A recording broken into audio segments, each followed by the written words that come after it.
Is the monitor oriented correctly, hon? Yes. Okay.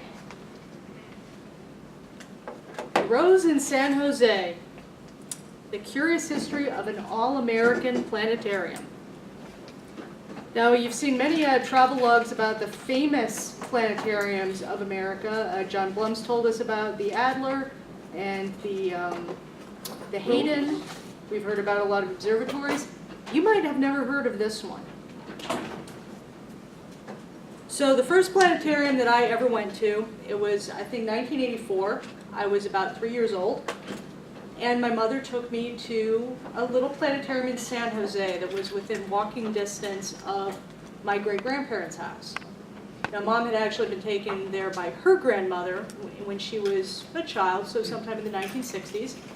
And I remember going there. We didn't see a show, it wasn't open, but Mom bought me a little liquid crystal keychain back when liquid crystal was a toy and not the future of technology. It was like a mood ring. You could rub it and it would change colors. And she got me 4 packs of flashcards. I used those to teach myself the constellations and deep sky objects. Needless to say, that was kind of an important little moment in my life. And it left me with the impression that planetariums were cool. Now, there were more famous planetariums in the area, like the Morrison Planetarium at the San Francisco Academy of Sciences, but I thought this one was cool. It was pretty. I got toys, and they had a Foucault's pendulum, which I didn't know anything about the science behind it, but that was really fun to watch.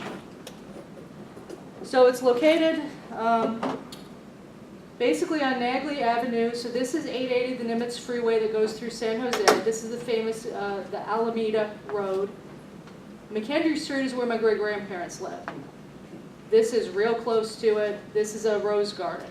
San Jose was notable for its climate, its roses, its fruit at the time. Not necessarily big tech money. It was a quieter San Jose than what you see today. So this is the planetarium. You can see right off that it's a bit interesting because they've got this famous statue of Caesar Augustus in this typical California garden, and they've got this exotic architecture in the background. So what I didn't know at the time was why there was a planetarium attached to an Egyptian museum filled with mummies and grave goods and faience statuettes in San Francisco, in San Jose, in San Jose. Well, there's a genuinely arcane reason for this. What's this look like to you guys? So this guy here, H. Spencer Lewis, he founded a mystical order in the early 20th century. The Amorc, or as it's called, the Order of the Rosy Cross. It's owned by Rosicrucians. Always has been. So this guy, he claimed that he got inducted into the Order of the Rosy Cross by a lodge somewhere in Europe.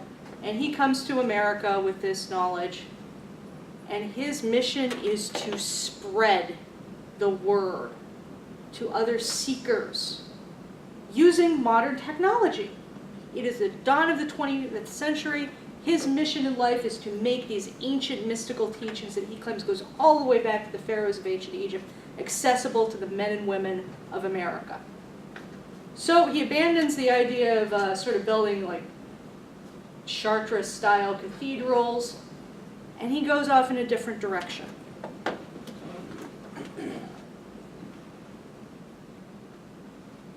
After a couple of different adventures in the country, he settles down in San Jose. Back then, as I said, it was called the Valley of the Heart's Delight. It was orchards. It was farmland. He gets some nice land, starts erecting a building, 2 30-meter radio towers. He is going to be broadcasting the word.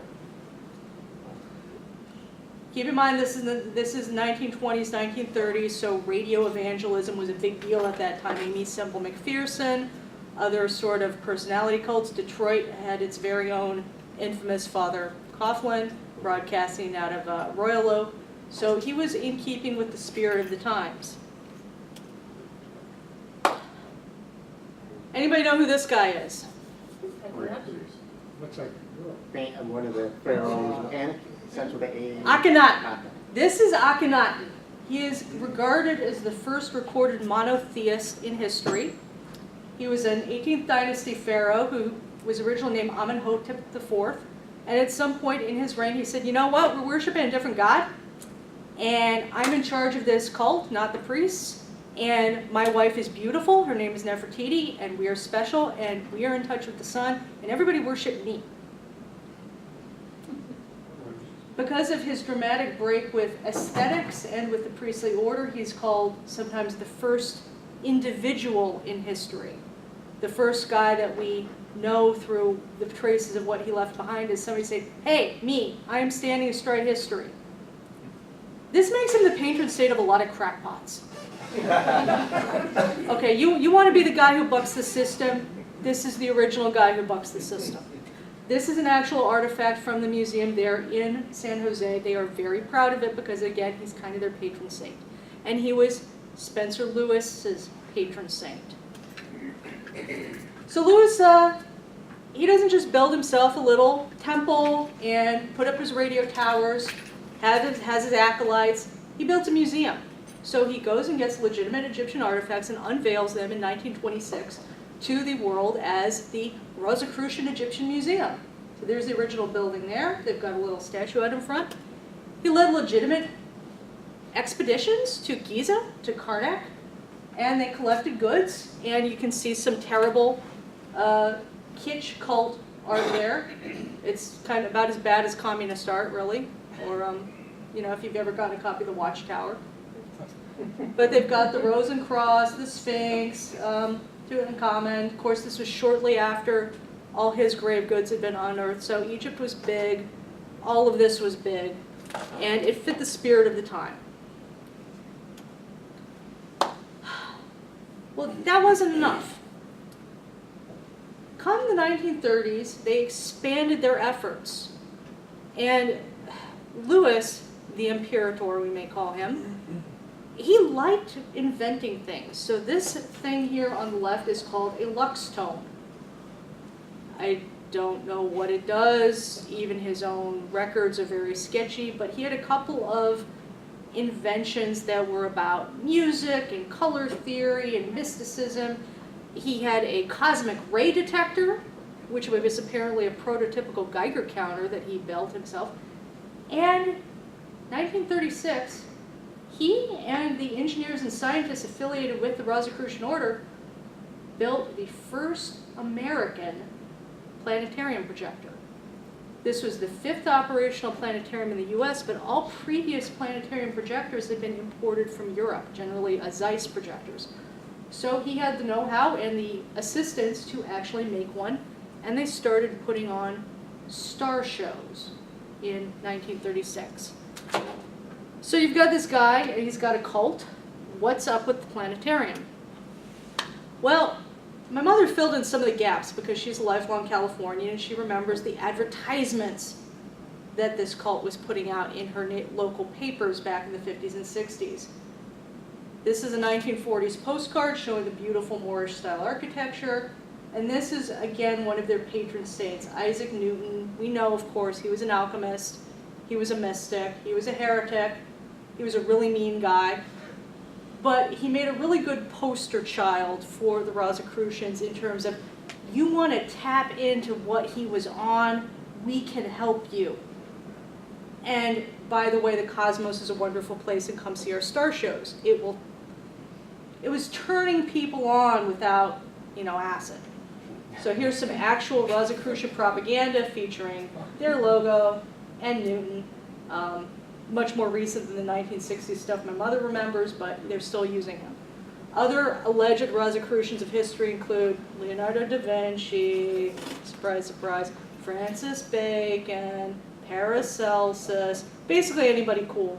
Artists, scholars, Debussy, allegedly.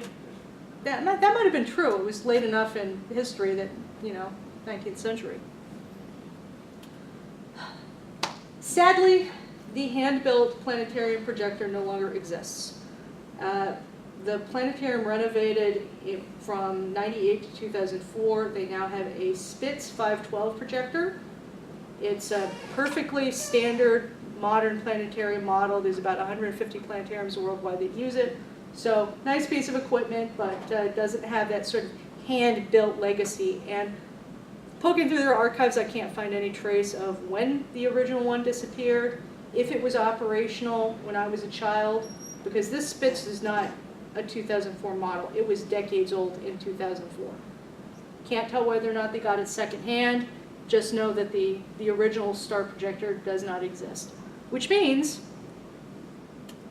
the extant oldest star projector in the United States, built by the US, belongs to the Seymour Planetarium. The Seymour Planetarium is in Springfield, Massachusetts. It's affiliated with the Springfield telescope makers, the guys who bring you Stella fame every year. So they have a star ball. It is not properly a planetarium because it cannot do planetary projections. It can only do star projections. But right now that holds the crown as the oldest American-made projector. So the planetarium today. It's often considered to be Egyptian architecture. That is wrong. You can see it has domes, it has arches, it is Moorish. It was built in the 1930s when exotic architecture was all the rage. Here in Detroit, you can get a hint of that by looking at the movie palaces constructed during that era. But it was intended to honor the Arabic and Moorish astronomers that contributed so much to our body of knowledge. It's a little bit non-traditional in some of the shows that they put on. For instance, I do not think that you are going to see Mithraic Mysteries on the bill at Cranbrook or Michigan Science Center anytime soon. So it can get a little bit weird when they run a show there. I highly recommend you check out the whole park. It is a large complex, as you saw from the map. It occupies basically a whole block. They've got the Karnak-influenced buildings that my mother would have visited as a child. They were raised in 1966 to replace the original museum.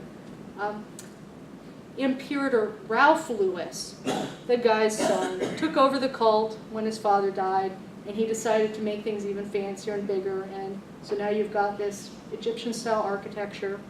They have lovely gardens. They have real statues and reproductions of statues. They now have this newly opened meditation labyrinth. They have reflecting pools. It's all supposed to evoke not just mysticism, but meditation, contemplation, solace. It's intended to be a nice little escape from the pressures of presumably Silicon Valley and the hectic pace of life in the Bay Area. Having been there several times, yes, it is lovely. They have a new project, the largest alchemy museum in the world. So, you know, peace, love, skulls of your best friends, hand of glory, one-stop shop. And somewhere on the grounds, I don't recall ever seeing it, Imperator Lewis is interred underneath, of course, a pyramid.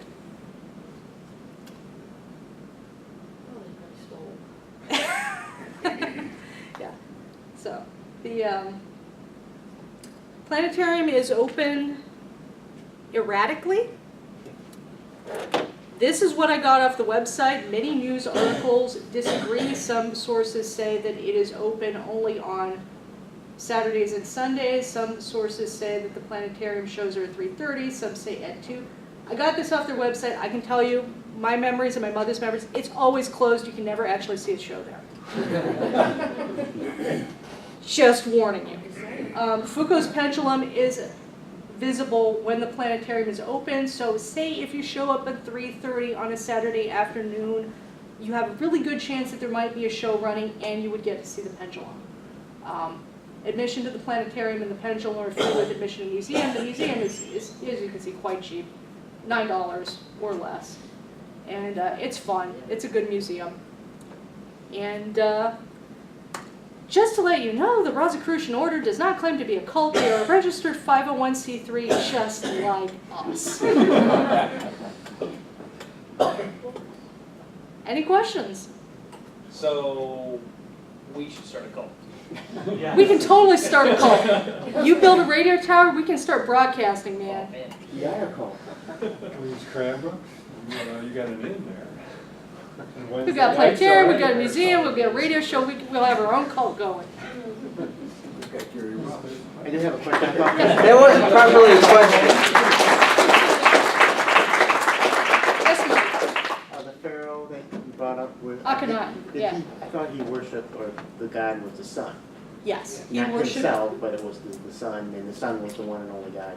but he was the point of access of divinity for everybody, as opposed to it Like the being Pope? spread out through a priestly class. Yeah.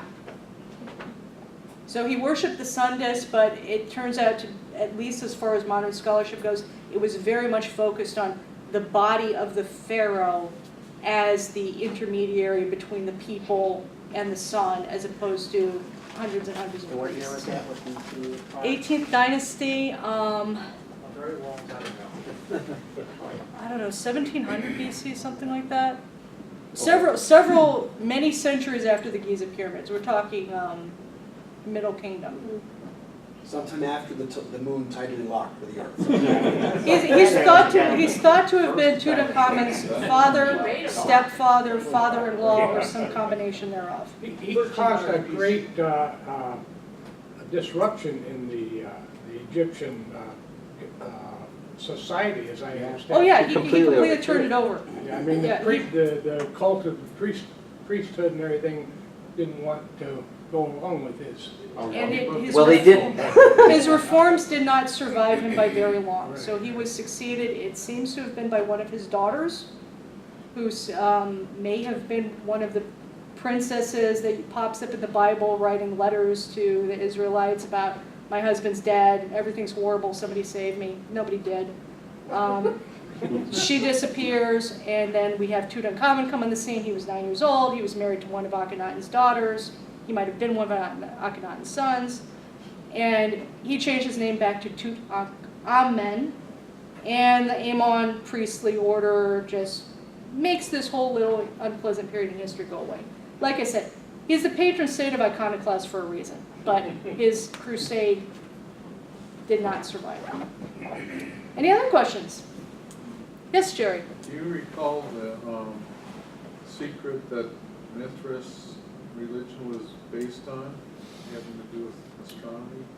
I don't know a lot about it. I visited a few temples in the UK, and that's pretty much it. Okay. I didn't get to actually see that particular planetarium show. They had something about the axis of the Earth changing with a long period of time. I think they had discovered that in Roman times, and that was one of the secrets that only the North followers could get to know. Okay. Interesting. I recommend checking out the temples too if you're ever in the UK. They have some nice ones. All right. We have a few minutes to hand out some prizes. And do we have somebody who would like to designate themselves a photographer?